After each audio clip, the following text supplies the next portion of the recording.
ఈ సందర్భం వచ్చింది కాబట్టి మీకు ఒక విషయం మనవి చేస్తాను. నేను ఒకప్పుడు విశాఖపట్నంలో ధర్మసోపానాల మీద ప్రసంగాలు చేస్తున్నాను.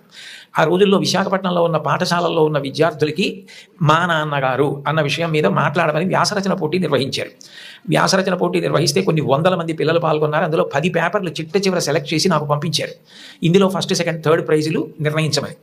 నేను పేర్లు చూస్తే ఒకవేళ నాకు ఏదైనా పక్షపాతం కలుగుతుందేమో, సుశీల అని కనపడింది అనుకోండి, తెల్లవారుజామునే మా అమ్మ గుర్తొచ్చి ఒక మార్క్ ఎక్కువ వేస్తానేమో అని నేను పేర్లు చూడకుండా పేపర్లు దిద్ది మార్కులు వేసేసి తర్వాత పేర్లు చూశాను.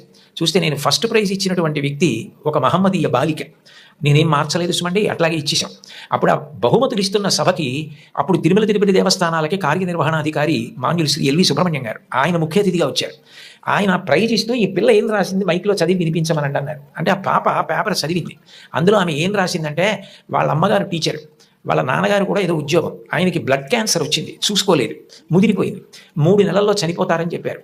ఆయన తన భార్య దగ్గరికి వెళ్ళి అడిగింది ఏంటంటే, ఈ 3 నెలలు నేను చనిపోతానన్న విషయం పిల్లలకి చెప్పద్దు, వాళ్ళు ఏడిస్తే నేను చూడలేను, నేను చనిపోయాక వాళ్ళు ఇటు ఏడుస్తారు, అప్పుడు నేను ఆపలేను, నేను బ్రతికుండగా వాళ్ళు ఏడవడం నేను చూడలేను, కాబట్టి నేను చనిపోతాను 3 నెలల్లో అన్న విషయాన్ని మాత్రం నా పిల్లలకి చెప్పొద్దని జాగ్రత్తగా వ్యవస్థ చేసి 3 నెలల తర్వాత ఆయన మరణిస్తారని తెలిసి చిట్ట చివరి కాలంలో ముగ్గురిని దగ్గర పెట్టుకుని చెప్పకుండా అంత ప్రేమ చూపించి కన్నుల నీరు కారుస్తూ ముగ్గురి వంక గుడ్లు తిప్పుతూ ప్రాణం వదిలేశారు ఆయన.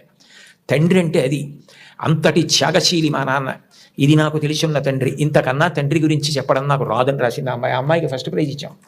తండ్రి త్యాగం చేయడానికైనా సిద్ధంగా ఉంటాడు.